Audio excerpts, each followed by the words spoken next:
And 1. The last time the Washington Redskins had a home game here at FedExField, it was not pretty. And on this Pink Think game, the Washington Redskins are hoping that things do get a little bit better as they take on the defending champion, Seattle Seahawks, here at FedExField. Welcome into Verizon Gametime Live, presented by Verizon. I'm Lou Holder. For another home game for the Washington Redskins. The Washington Redskins have struggled. They had that one win against Jacksonville, but everything else has been a struggle for the Washington Redskins. Let's hope against the Seattle Seahawks that things are a little bit better. Now, joining me right off the top is our guy from Redskins.com, Andrew Walker. And Andrew, you got your Game Time program. What is the Game Time program going to be today? We've got Brian Orakpo here now. A lot of people might point to, hey, he has just a half sack through 4 games. What gives? Well, the story in here talks about, hey, he's in his final year of his contract. Maybe he's not getting the production that he wants or that the fans expect. He's really stepped up his leadership this year in absence of London Fletcher, and he's arranging team meetings. He's arranging meetings off the field. All the linebackers are going to dinner each week together, and that's something new that Brian Orakpo's arranging. You know, after they got pummeled by the Giants, the next day, Orakpo texted all the guys and said, no day off. We're coming in to watch the film today. So that's the kind of leadership he's taking on. He's not going to have a half sack for much longer, I'll tell you that much. So right. Let's slide out of the way. Right. Watch some of this action. You see Ryan Kerrigan warming up. You see Deshaun Jackson warming up. Everybody is wearing pink. So let's talk about that. I mean, this is something that the league does very, very well, is champion the cause of fighting breast cancer. A lot of players are wearing pink. We got our pink ribbons on. It's something that has really, really taken off. And, you know, part of the beginnings of it was right here in Washington, D.C. Well, that's exactly right. Actually, the beginning of it was right here. As you know, it's a cause very near and dear to Dan and Tanya Snyder's hearts, because Tanya Snyder fought and beat breast cancer. So today is actually the 16th anniversary of them bringing the Think Pink initiatives here to the Redskins. They're the first team to do it. Over the past 16 years, they've been pinning thousands of fans with the Think Pink ribbons, and now all 32 teams are participating. Earlier last week, the Redskins had 31 breast cancer survivors out to the park for a special night of pampering. They were all surprised with tickets to tonight's game, a little personalized jersey, and so they're going to form the fan tunnel for all the players coming on the field. It's a great cause. Yeah, it is. I just think that the way that Tanya Snyder has handled herself and how she's grown this brand is something to be commended. Now, that's off the field, you know, but on the field, the Washington Redskins, they need to be pretty. Yeah. They need to be pretty as these ribbons, because the last time out, you know, I guess you could say that the Thursday night thing isn't really catching on. Right. Because, you know, every Thursday night game has been like a blowout of some sort. So, you know, we throw that away with that game against the Giants. Now you got the Seattle coming here off of a bye week, and they're going to be raring to go. Well, yeah, one thing that, you know, people might not be considering is, you mentioned the bye week. Both teams are very well rested now. You know, after you play 2 games in a 5-day span, that's going to take it out of you. And the Redskins actually had a couple days off over that weekend to kind of get home and rest up and get their bodies right, their minds right. But obviously the tall task of the defending champion coming in with just 1 loss to their record so far this year to a really good Chargers team. They're good in all areas. They're efficient on offense. They don't turn the ball over. They're really good at defense. Obviously, their secondary is elite, but their run defense has been even better this year. Their special teams, as Jim Haslett walks in the way, their special teams are solid. So, you know, expect the Redskins to, you know, they're just not. I don't see them laying an egg tonight. You know, I think they're going to play up to the Seahawks. You know, what the final score will be, obviously I don't know, but I just feel like they're just going to play much more solid tonight. Okay. Let's just break down the different facets of the game. First, on offense, Kirk Cousins had a game he would rather forget, obviously, in that last game against the Giants. Nothing worked offensively. It just seems like they just got stuck in the mud. Trent Williams is a little iffy, gimpy. We know the actives. He is active. Okay. So, he is good to go tonight. We don't know, will he start? If he's active, he's probably going to start. He's your Pro Bowl left tackle. So along the other side, are they going to keep Tyler Columbus in there? Will they maybe go with Morgan Moses sometimes? Tom Compton, he's going to be ready to go at left tackle should Trent Williams, not be able to go. So there's a lot of shuffling on the line, but they did use the time off to get healthy along the line too. All right, let's go right over to the defense. This is a kind of performance that, when you can't get to Eli Manning, that's one thing. But if you can't get to Russell Wilson, that's an even bigger problem because he can move around. Yeah, he's a little guy back there, and he's kind of on his tippy toes looking for his receivers. But when you have the weapons that he has, when you can hand it off to a Marshawn Lynch and he's going to run as violent as he does. I was talking to Ryan Kerrigan. He said when they faced him in the playoffs 2 years ago, there's times where it was obvious he was down and he's still churning those legs, still pushing guys off, punching and all that. He's just a monster back there. So they're so good on offense. They don't turn the ball over. And Russell Wilson is the catalyst of all that. So they are going to have – you're right. I mean, if they can't get to Eli Manning, how are they going to get to Russell Wilson? Well, Wilson might hold on to the ball a little bit longer. That's kind of his MO. So we'll see. Maybe we talked about Arakpo earlier. I think he might have a really big game tonight. As we slide over here to the 10-yard line and Pierre Garçon, this wide receiving core, Pierre Garçon, Deshaun Jackson, Jordan Reed, we still haven't seen, in his full essence. And he's inactive tonight. He's inactive. Yeah. So it's just disappointing that this on paper, as we all thought going into the season, they were going to look good, but to get everybody on the field at the same time, being productive. And then Andre Roberts coming in. I mean, everybody thought that, well, hey, he's coming in as a third receiver. It's not what he wants. But you never know with injuries, and that's exactly what happened. He's making big-time statements every week. Yeah, well, I was kind of surprised to look at the stats, and Pierre Garçon is still bringing in the numbers, and he had one or two really good games, but other than that, you wouldn't think he's very noticeable on the field with the results, but he really has been. It's just, that was kind of one of the storylines coming in was how are they going to be able to spread the ball, and actually they've done a pretty good job of that. You'd think Deshaun's going to be in Kirk's ear again, just like he was in Philly. Hey, it's Monday night, find me deep, and then Andre Roberts. I said this last week, but he's been better than advertised. He's been solid in the return game. He's been a really good target, very solid, very consistent, and he's over there at the around the 50-yard line warming up. Andre Roberts over there, so they just got to give him the ball. And Niles Paul questionable today to play. He is active, but he had that concussion, so he's been a weapon. So they've been getting the ball around. It's just finding the end zone. That's been the problem. Right. Special teams.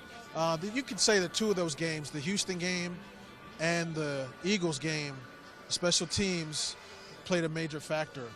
This is one team that you cannot be messing around with on special teams. Yeah, and field position is so important. I was watching some of the games yesterday, and you watch a guy like Pat McAfee for the Colts. He has 24 touchbacks this year, kicking-wise. And if you can ensure that the other team's going to start their drive on that 20, that's just so helpful to both your offense and your defense.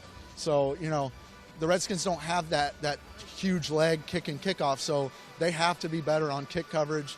They have to be better, with their field goals. And Tress Way actually has been probably one of the best punters in the league.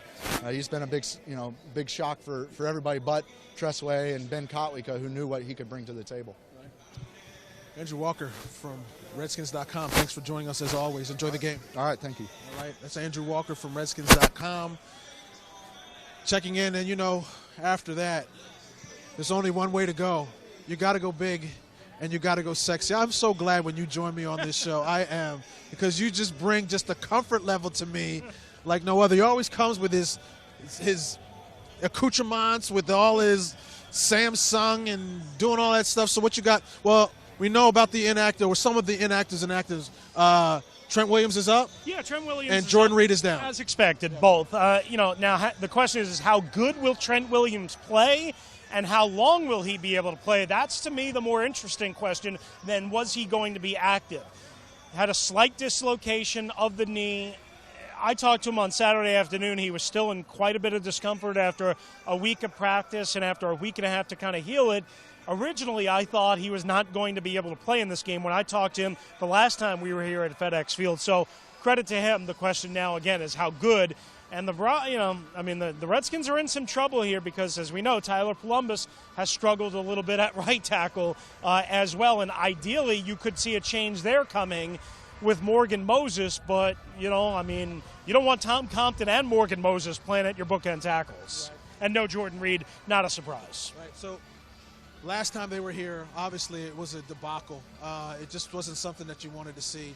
How do you – now – first of all, what's your thoughts on the Thursday night games? Because it looks like it hasn't really gone well. I mean, it's something like it seems like the league has been forcing it on you, but I mean, all the games have been blowouts. Well, I know the NFL issued a document last week that suggested that the average margin of victory in Thursday night games since 2006 was within a percentage point or two of the regular average margin of victory and all that. Well, here's the problem.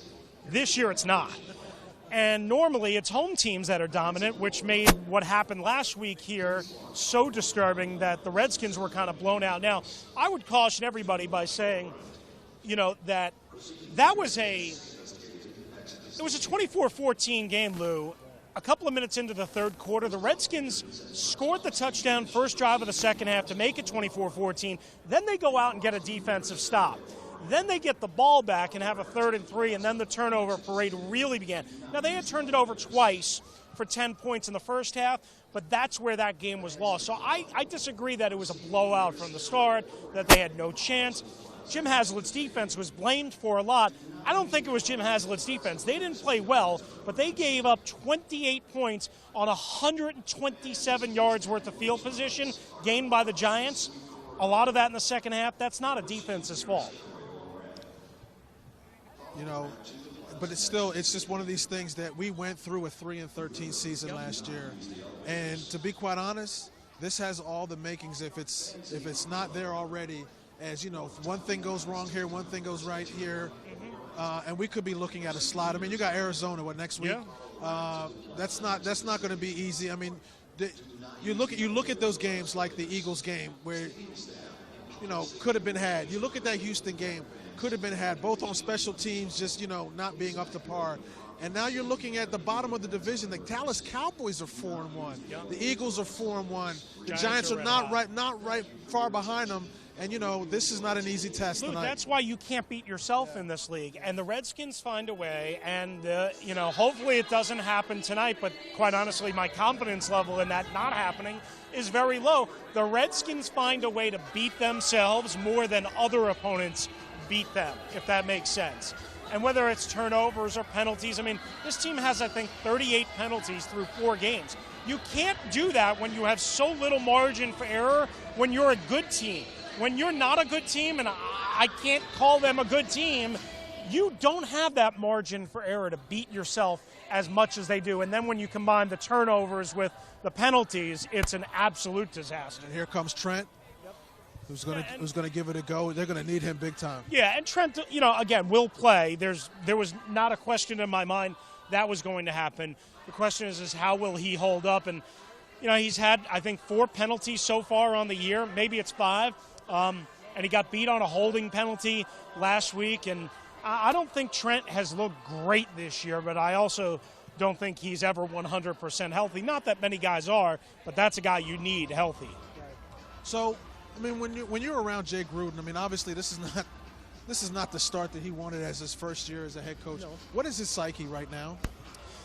I think Jay is frustrated. There's no doubt about that. I think Jay expected to come in here and say, okay, if I can put my imprint on this offensive scheme, and I've got my defensive coordinator, a guy who I have a good working relationship, and I bring in a different special teams coordinator, a guy who's very sound in technique. We can make things happen just like that. And I suppose in terms of competitiveness, yes, they have been able to do that, but it takes a lot more than that. It takes a lot more than just snapping your fingers and thinking scheme is going to work. That's why I never buy into this theme that it's all about coaching. It is about the personnel on the field. This team, A, does not have enough good personnel, and B, enough personnel that is consistent in what the coaches and what is required for them to do at this level. As Chris Cooley walks through, I'm sure he's a proud papa. Chris Cooley, a brand new daddy. I'm sure he doesn't miss these. No, he probably does miss the games, but doesn't miss the practices. Yeah, I don't think he misses the practices one bit. And I certainly don't know if you miss your body feeling like, not so good for 3 or 4 days, maybe 5 days afterwards. But, here's one thing that will not be an excuse tonight.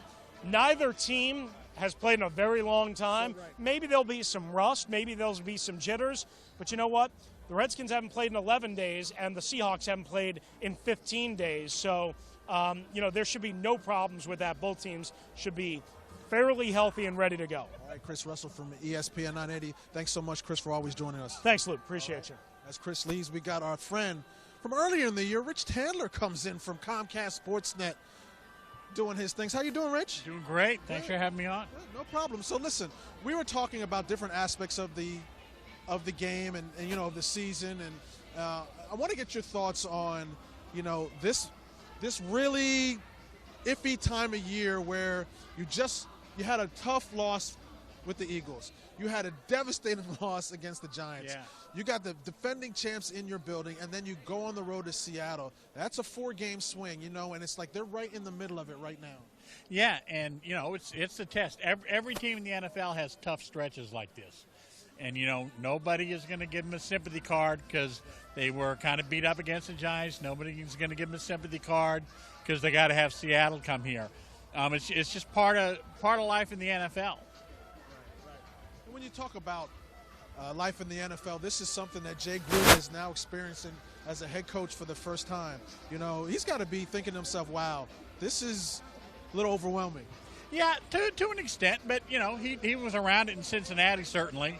He's been going around as a head coach for a while, and I think I think he went into this with his eyes wide open that there would be tough stretches. So now we have this Think Pink game. Everybody's wearing pink. It's a great concept, and it's just amazing that it started here with Tanya Snyder and her efforts, and it's just amazing. Yeah, it is. It really makes a statement about it. It kind of gets people talking about breast cancer awareness, which is what it's supposed to do. They raise some money for it. It's a good deal all the way around. So what are you going to be looking for in the press box today as far as storylines? I mean, obviously the defending champs are here, but besides that? I think that if the Redskins don't beat themselves, and that's not just turnovers, that's missed opportunities, that's, a missed tackle, things like that. You think that's the biggest problem, that they're hurting themselves with that stuff? I think any team in the NFL can stay. This isn't Alabama versus McNeese State. Okay, any team in the NFL can stay with any other team in the NFL if they don't beat themselves. And that has, obviously against the Giants, it was a big problem. Against the Eagles, they didn't make a ton of mistakes, but they made just enough. That the Cousins interception near the end, missing on some passes, a few blown coverages, things like that. It's just, you just can't beat yourself. We have owner Dan Snyder here with his, wearing his Think Pink. Great day here, great night, to celebrate, knocking out breast cancer and doing great things with the Washington Redskins. Absolutely. And, again, these guys put tons of support, tons of time, and tons of money. So we got celebrities here. We got Mike Epps. We're trying to get Mike Epps here for a second. Hey, can we get it? Hey, Tony, can we get Mike real quick? Mike. So here on Gametime Live, presented by Verizon, we got Mike Epps, the comedian, one of my favorites. Thanks, one of my favorites. Thanks, I mean, buddy. I know that you're a. Don't forget the show. Right. Okay. That's my auntie right there. Say hi to your sister Cookie. Hi, I'm Cookie. Cookie publicity. Cookie. So obviously Monday Night Football. Seattle Supersonics are here. I mean, entertainers. Seattle Supersonics. Did you hear Seattle that? Seahawks. when you think of entertainers and sports. I mean, big nights like this is big for you. I mean, obviously you're on stage doing your stuff, but when you're here on things like Monday Night Football, that's got to be huge for you. It is. You know what? Growing up watching Monday Night Football, I always knew it by it being something real fun and exciting. The lights, the players. So to be able to come here on a Monday Night Football, man, it's beautiful. What's And it was free. You said, and it was free. What's your favorite team? Indianapolis Colts. Okay. Yeah. Okay. I'm from Indianapolis, but I love the Redskins too. I actually used to be a Redskin fan when I was a kid. Joe Theismann and, you know what I mean? John Riggins. I know about them real old school Redskin players. But I mean, obviously, you know, you like the Colts, you like the Redskins. It's just something about the NFL that brings all the people out. I mean, it's still king. It does, man. It brings all cultures, all walks of life, and it's exciting, man, to see people challenge each other, see them guys on the field, man. I mean, it's beauty. I don't know what I would do without the NFL, you know what I mean? Like, serious. You know, it's been a break with the NFL not being here. Hey, man, when the NFL come back, the house is more happy. You know what I mean? Mama's happy, the kids happy. If mama happy, everybody happy. That's right. That's right. So what are you working on? What's going on? Check me out. I got a new TV show called Survivor's Remorse that's on Stars right now. And then I have another show coming out, a movie called Betsy Smith with Queen Latifah, and I'm playing Richard Pryor. So You're playing Richard Pryor? Richard Pryor, Jack. Of all the roles that you've been in, which was probably the most memorable for you? I think All About the Benjamins. Yeah. Why that? That was one of the movies that I really enjoyed playing, man. And it was in the beginning of my career, so I was much younger and much funnier and feistier, and you know what I mean? Yeah. You're one of the best, man. Thanks so much. Thanks, man. God bless you. God bless you, Love too. y'all, All DC. right. All right. That's Mike Epps joining us. He loves the camera, and so does everybody who comes out here. Obviously, he's trying to, see a win. Everybody wants to see a win from the Washington Redskins as they take on the Seattle Seahawks, the defending champs. So we've heard from Mike Evans, we've heard from Rich Tandler, we've heard from It's a party here on the field, and that's something you can only get at Game Time Live presented by Verizon. Enjoy the game, the Washington Redskins and the Seattle Seahawks here at FedExField for Monday Night Football. Enjoy the game.